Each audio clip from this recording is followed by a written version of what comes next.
بسم اللہ الرحمن الرحیم۔ السلام علیکم۔ کیا آپ چاہتے ہیں کہ آپ کی دعائیں قبول ہوں تو پھر اپنا صبر ٹوٹنے مت دینا اور اللہ پر توکل رکھنا، کیونکہ جب وہ کن فرمائے گا تو فیکون ہو جائے گا اور تمہارے غم مٹ جائیں گے۔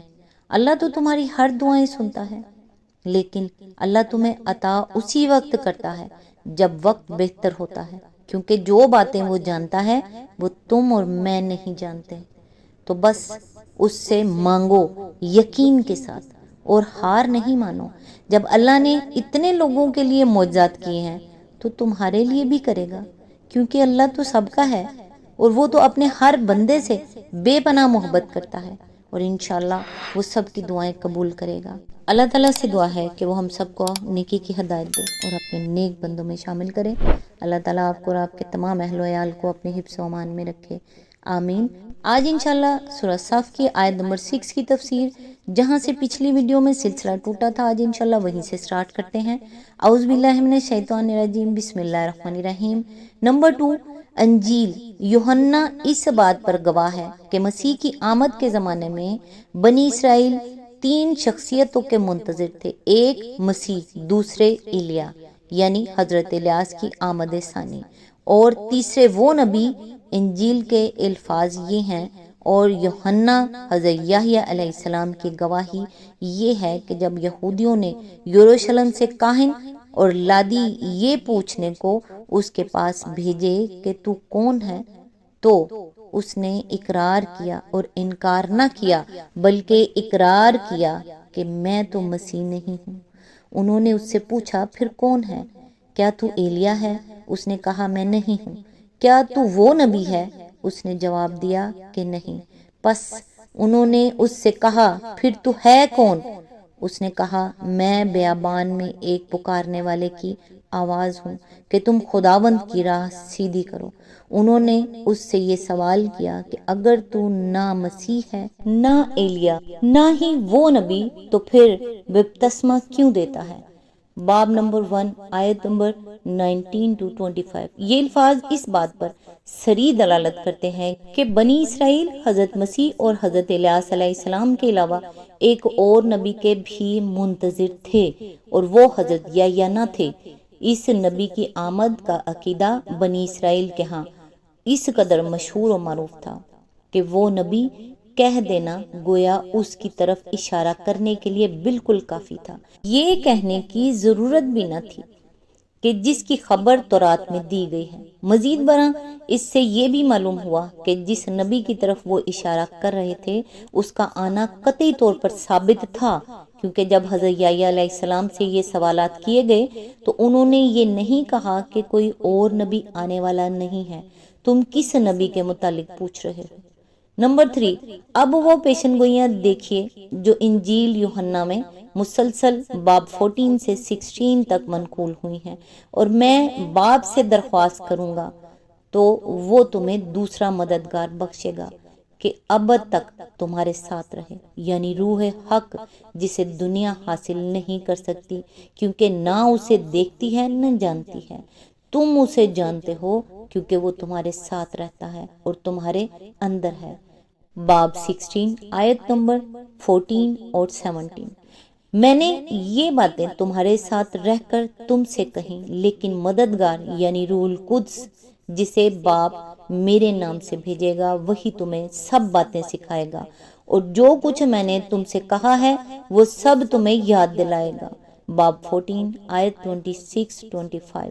اس کے بعد میں تم سے بہت سی باتیں نہ کروں گا کیونکہ دنیا کا سردار آتا ہے اور مجھ میں اس کا کچھ نہیں۔ باب 14 آیت 30۔ لیکن جب وہ مددگار آئے گا جس کو میں تمہارے پاس باپ کی طرف سے بھیجوں گا، یعنی سچائی کا روح جو باپ سے صادر ہوتا ہے، تو وہ میری گواہی دے گا۔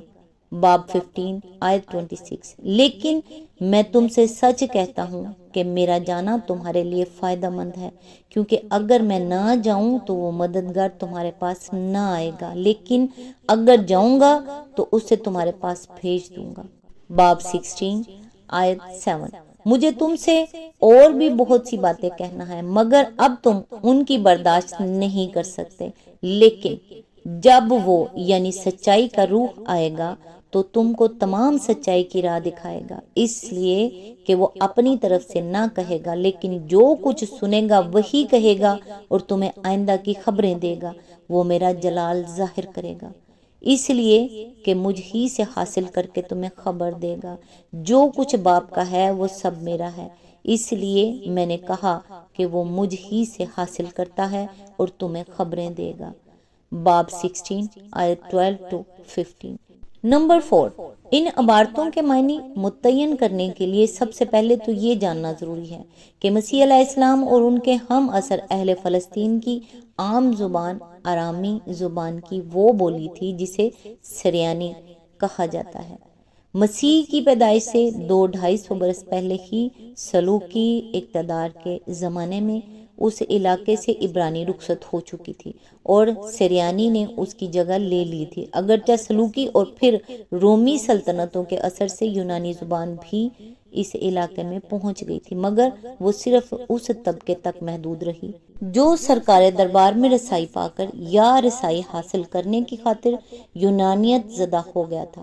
فلسطین کے عام لوگ سریانی کی ایک خاص بولی ڈائلیکٹ استعمال کرتے تھے، جس کے لہجے اور تلفظات اور محاورات دمشق کے علاقے میں بولی جانے والی سریانی سے مختلف تھے، اور اس ملک کے عوام یونانی سے اس قدر نہ واقف تھے کہ جب 70 میں یروشلم پر قبضہ کرنے کے بعد رومی جنرل تویتس نے اہل یروشلم کو یونانی میں خطاب کیا تو اس کا ترجمہ سریانی زبان میں کرنا پڑا۔ اس سے یہ بات خود بخود ظاہر ہوتی ہے کہ حضرت مسیح نے اپنے شاگردوں سے جو کچھ کہا تھا وہ لا محالہ سریانی زبان ہی میں ہوگا۔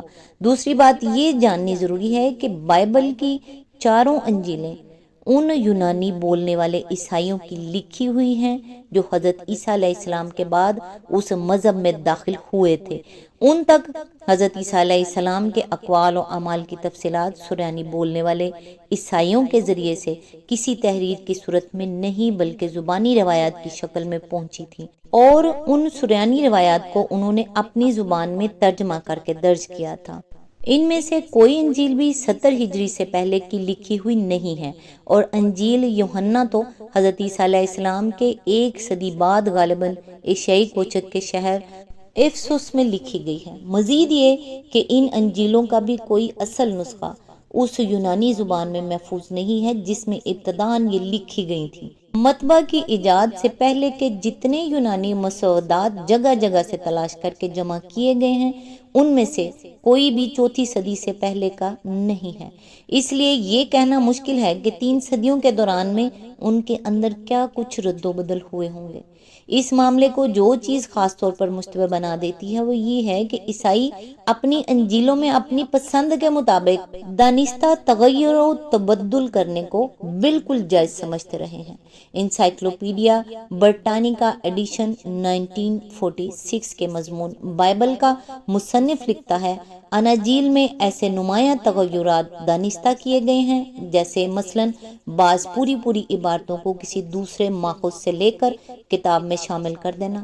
یہ تغیرات صریحاً کچھ ایسے لوگوں نے بالقصد کیے ہیں جنہیں اصل کتاب کے اندر شامل کرنے کے لیے کہیں سے کوئی مواد مل گیا اور وہ اپنے آپ کو اس کا مجاز سمجھتے رہے کہ کتاب کو بہتر یا زیادہ مفید بنانے کے لیے اس کے اندر اپنی طرف سے اس مواد کا اضافہ کر دیں۔ بہت سے اضافے 2 صدی ہی میں ہو گئے تھے اور کچھ نہیں معلوم کہ ان کا ماخذ کیا تھا۔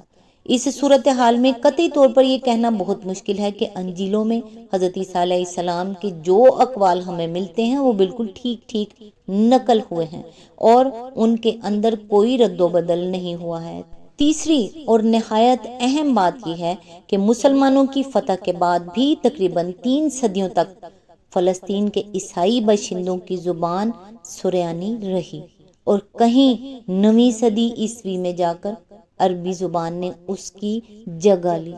ان سریانی بولنے والے اہل فلسطین کے ذریعے سے عیسائی روایات کے متعلق جو معلومات ابتدائی 3 صدیوں کے مسلمان علماء کو حاصل ہوئیں وہ ان لوگوں کی معلومات کی بنسبت زیادہ معتبر ہونی چاہیے جنہیں سریانی سے یونانی اور پھر یونانی سے لاطینی زبانوں میں ترجمہ در ترجمہ ہو کر یہ معلومات پہنچیں، کیونکہ مسیح کی زبان سے نکلے ہوئے اصل سریانی الفاظ ان کے ہاں محفوظ رہنے کے زیادہ امکانات تھے۔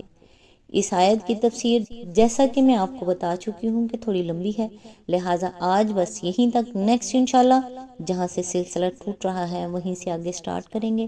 تب تک کے لیے دعاؤں میں یاد رکھیے گا۔ اللہ حافظ۔